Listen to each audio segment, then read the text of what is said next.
I want to talk about what's going on lately this week and about Steven Crowder and Daily Wire, which is similar to what Ye was talking about with these contracts.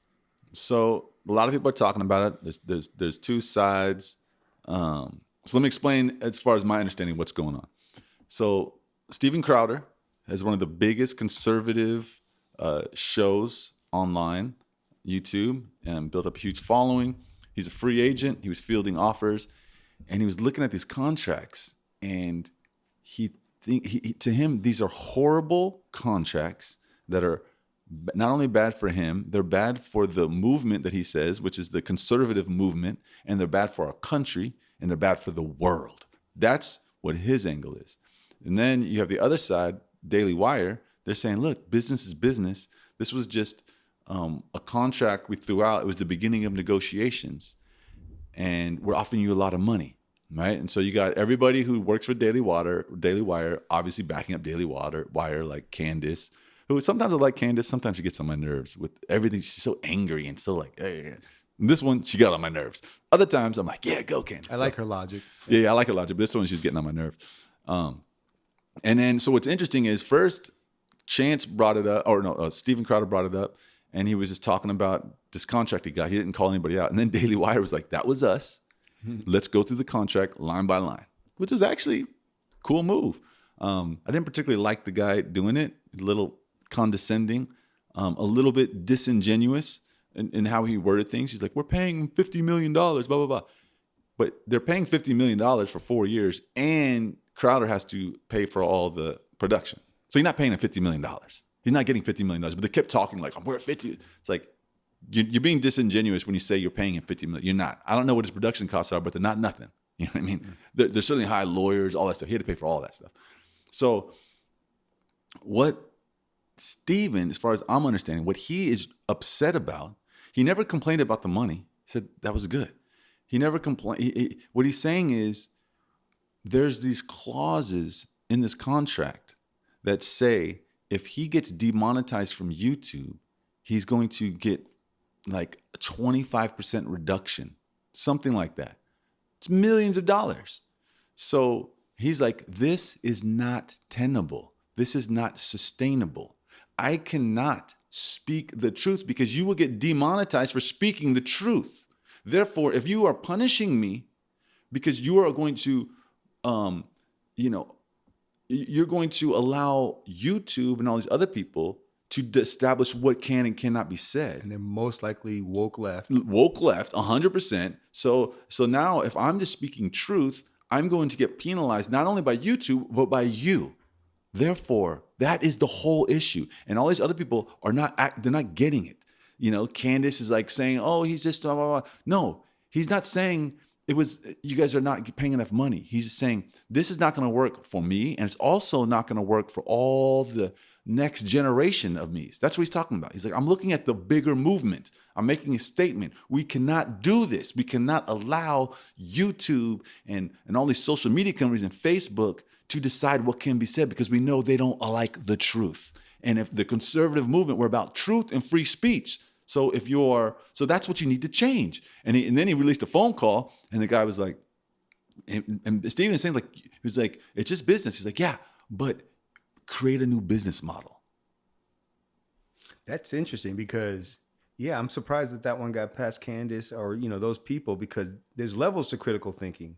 And what you just said and what Steve Crowder just said, they're indirectly attacking free speech by paying it off, right? Yes.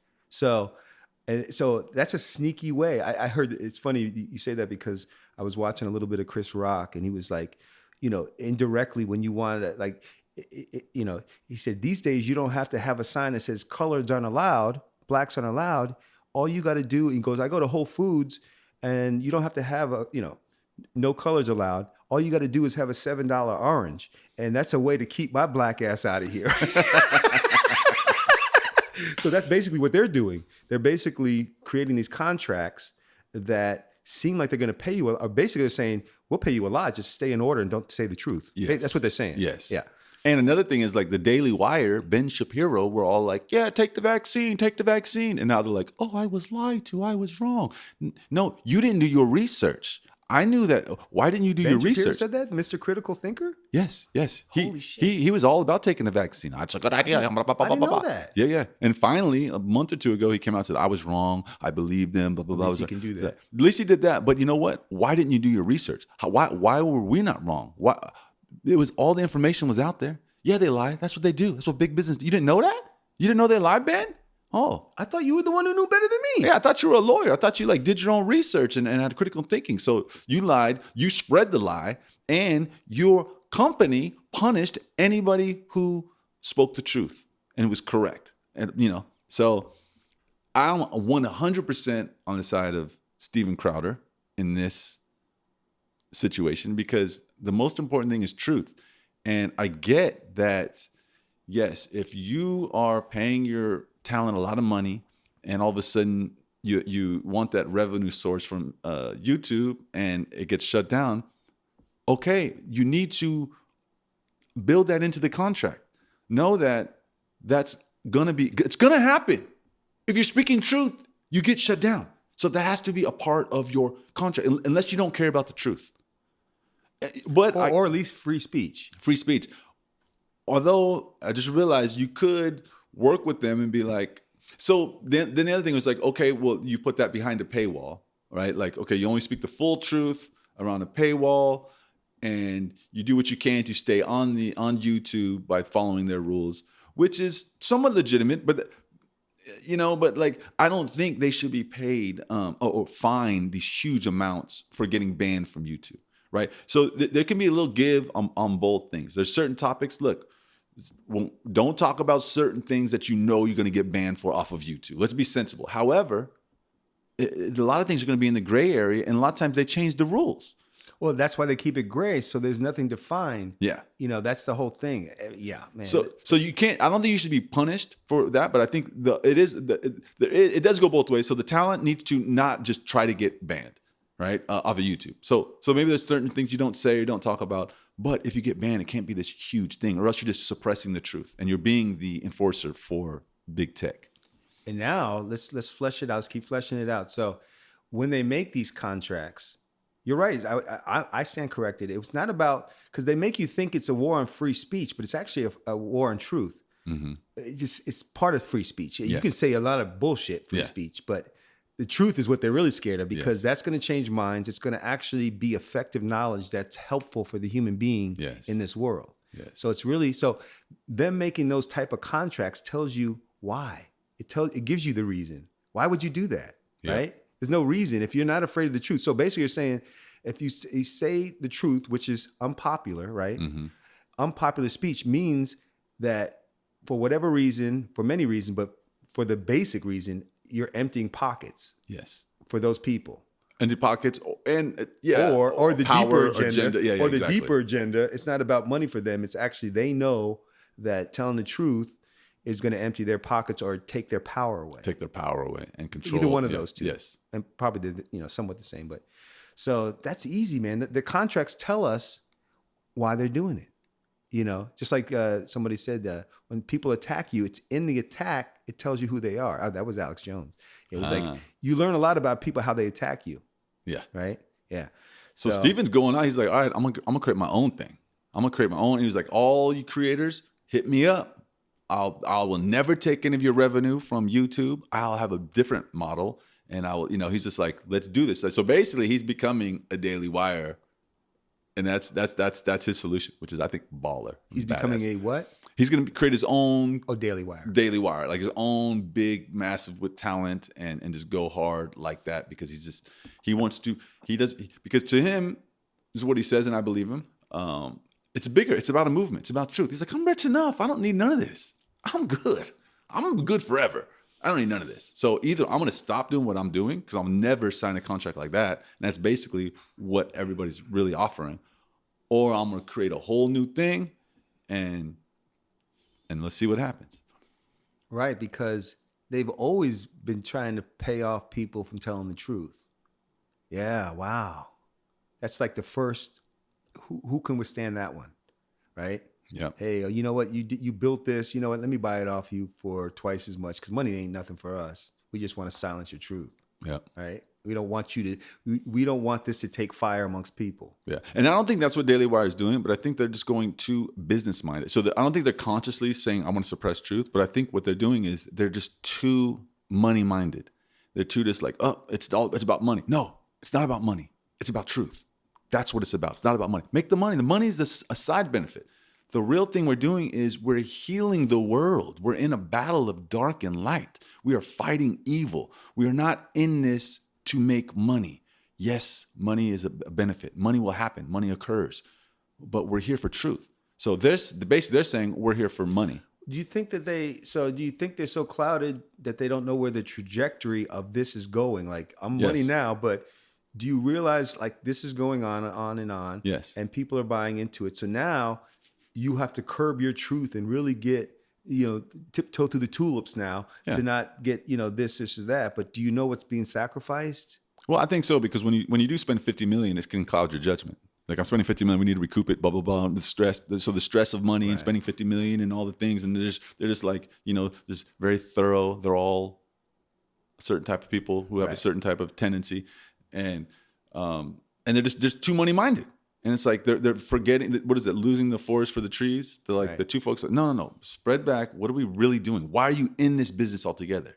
It's to spread truth. It's to help fight the illogical, woke madness that's taken over the world. And you're too focused on making money, and now you're part of the problem. Damn, that's crazy, because I look at my life, it's like, man, if I can't tell the truth the way I want to say it, man, that seems like a high price to pay for some money. Oh, yeah. It's too You know much. what I mean? Yeah, and that's what Stephen was saying. He was like, I wouldn't do it for $1 billion. It's not about money. I never said it was about money.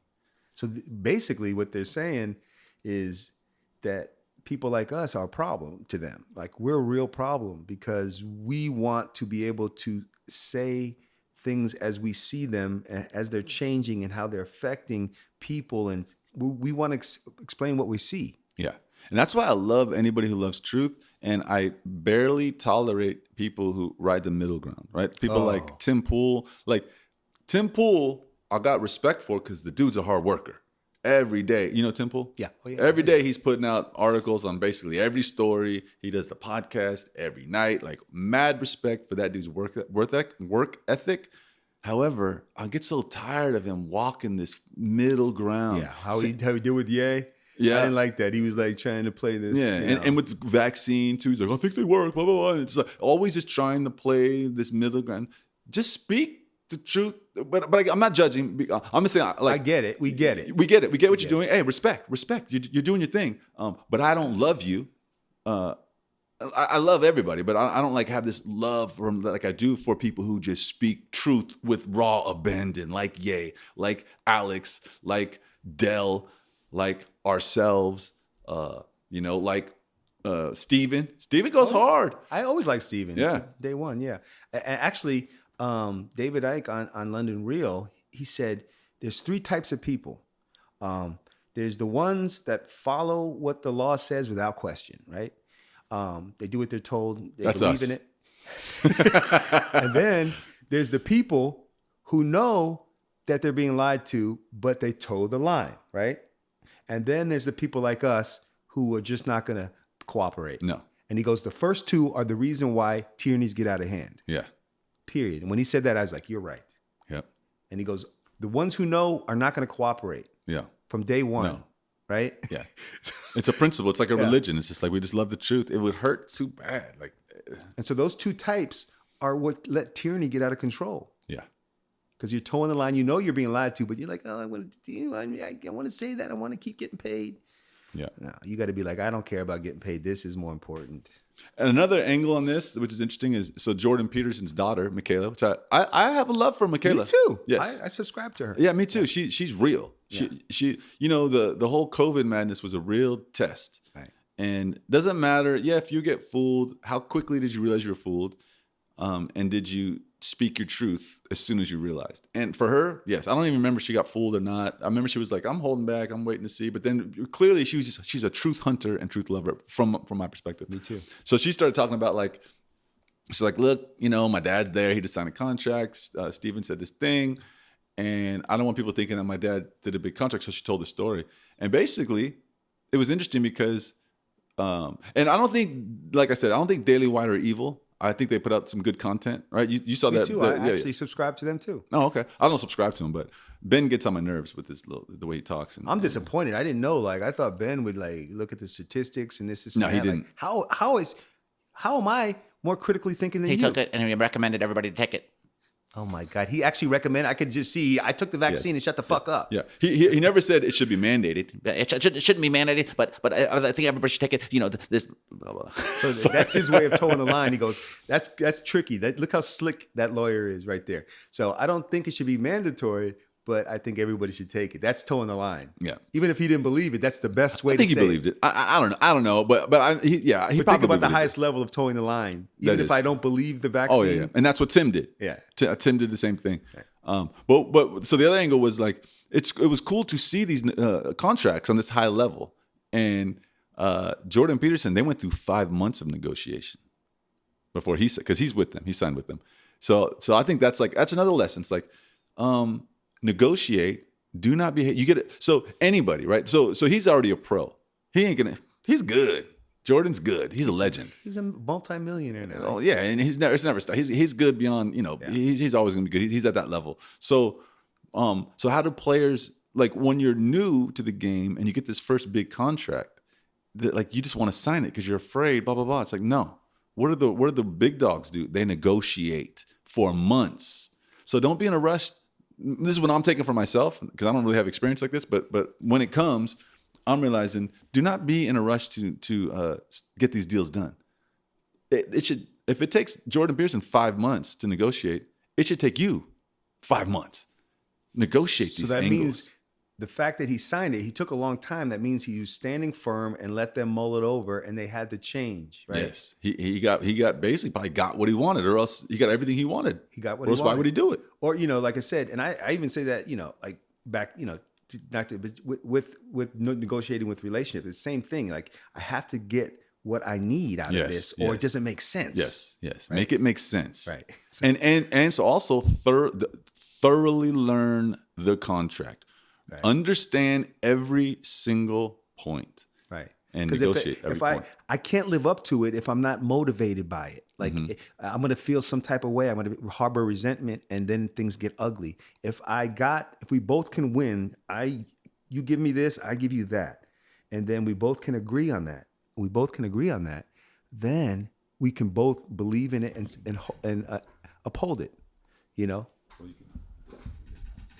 Just uphold it, you know? You'll feel motivated, and you won't feel like a fool. As you know, you want to be careful with what you commit to. Yes. And I've always been that guy. Yeah. So that's fundamentally who I am. Like, that's why I don't commit. No, right. No, they say that about the Apaches. Like, they say they didn't give their word very often, but when they did, it was serious business. Yes. And that's what it should be. Yeah, exactly. And, you know, it's interesting too, because another thing happened to Francis Ngannou, negotiated his way out of the UFC. So that's very interesting too. He's the heavyweight champ. They offered him again, and these are guys that are doing things not for money. The UFC said they offered him, he was going to be the highest paid heavyweight ever, and he said no. Why? Because he wants his freedom. He wants his freedom to do what he wants to do when he wants to do it, and what he wanted to do was go for a boxing match. And they're like, no. He's like, oh, you let Conor, not me? Well, I guess I'm not asking. So let me wait it out, and he waited. It took a while. I guess it took 1.5 years. He got his knee surgery done. He hasn't fought, I think, in a year. And now he's a free agent. Look at that. So believing he's established the market value because he has a stunning knockouts. And then he's been with the UFC, and he just wants to go make money in his short lifetime, probably so he can go back to Africa and lift a lot of people up. Yes. I have no doubt about that. Yes. So he's like, hey, this is me. I have to negotiate so I get the most money in my short span here. I'm exciting. People love me. Let me negotiate. If he probably just like dragged his feet, like, I'm not gonna fight nobody. I'm not gonna make you no money. You know, like, just be a big stubborn, you know, stick in the mud for UFC to where they go. But then if you go, they probably say I'm gonna get a little percentage of what you got. Probably that's probably what he has to do. I think he's free and clear. They said like, go do whatever you want to do, and we're not doing the matching anything. Go, but because they have that, the UFC has that one clause in their contracts where if you're the champ and you win, then your contract is automatically extended for another fight. So as long as you keep winning as the champ, you're under contract and you can't really get out. So that's this little loophole. And he's like, dude, I'm done. Like I'm not gonna keep doing this. Okay. And so he fulfilled his initial contract or came close to it, very close. Yes. And he said, let me just get out. One fight more, and it might have just been the contract extension, of that. When you're the champion clause, it's called, I think. And then it makes sense too. You know what? Let me fall back and heal, get my joints right and all that stuff. And he knows he can come back whenever. He goes out, wins a couple fights. He's big. Everybody's like, no, we need you to come back and fight John. Like, is he still in his 20s? Who, Francis? Yeah. No, I think he's like 35. But heavyweights, they last a lot longer because they don't. They just do. It's easier for a heavyweight to fight into their, 40s. I guess, because they say they don't get hit as much as the quicker, guys. Mm-hmm. Like they're getting hit a lot more. And I think he started later too in his life. Then they can get one hit and the concussion is deeper. Yeah. So I think that's awesome. That's very interesting that both those happen at the same time. Kind of just people who have a bigger vision about truth, and it's not about money. Money's not everything. Yeah. Money is the side. It's not the cake. It is the icing on the cake. And we are the fire on the candle burning brightly. Yes, indeed. Francis put out a video. I love it, dude. He's the biggest, blackest, most physically intimidating human being that I know of. And he talks so soft and sweet. And then this thing, I don't know if you've seen, I was going to send it to you. He ended like, I am the best. I am the best. I'm the baddest man on the planet. Damn. I love the sweetness of true Africans. There's a sweetness to them that is different, man. Yeah. Every African I've met, especially I remember just a bunch of guys I really got along with on the basketball court, and they all came from Africa. And I always wanted them on my team because we played so harmoniously. It was no like playing with the American Negroes was different. Oh, like, everybody's out for themselves. Mm-hmm. Whereas you play with these Africans, we're like one mind. It's beautiful, man. It's beautiful. They could be the biggest imposing. This one kid was like this big, imposing, athletic beast, and he was so sweet. All I had to do, I could throw the ball almost anywhere, and he could make something out of it, And then we'd be together, and it was such a pleasure playing with those. I miss those guys. But yeah, that's what's up. I'm glad he negotiated and got, because he's going to go over to Africa and help. He's going to probably make a couple $100 million. Go over to Africa and change the game over there. Yep. Yeah. And people don't give him a chance in a boxing match. I don't know enough, but I'd want to see it. I definitely want to see that shit. I hope. Because there's something different. People forget, like when you're just focusing on hands, it's a different animal, And so we'll talk about that. We can go into some martial arts on another podcast, just like techniques and stuff. All right, so I wanted to drop that quick hit. This is not our weekly show, but this is a current event topic. We're going to do that sometimes. So, right. Much love, much respect to the people who put truth and freedom over money and still make a lot of money. Love that. There you go. They sleep like a baby at night. So respect Crowder, respect Ngannou, and Daily Wire. Learn your lesson, I hope. You still do good work, but come on. It ain't all about money, bro. It ain't all about money. And there's levels to critical thinking now. It appears to be. Come on, Candace. I love you too, girl, but... Come on, Ben. Come on, Candace. Critical thinking. See the big picture. How'd you miss that one? Did you even go into that one? That's a serious one. Right there. Ben, that was a big flaw, bro. How would you be duped? Like, from the beginning, it said you had to have 3 conditions of morbidity to die from COVID. That's what everybody's doing from the very beginning. March 2020, we all knew that. So why would you take a vaccine for something that you're not even at risk for? I hope you didn't get your children vaxxed. But anyways, much love anyway. You know what I mean? There it is. All right. Peace. See ya.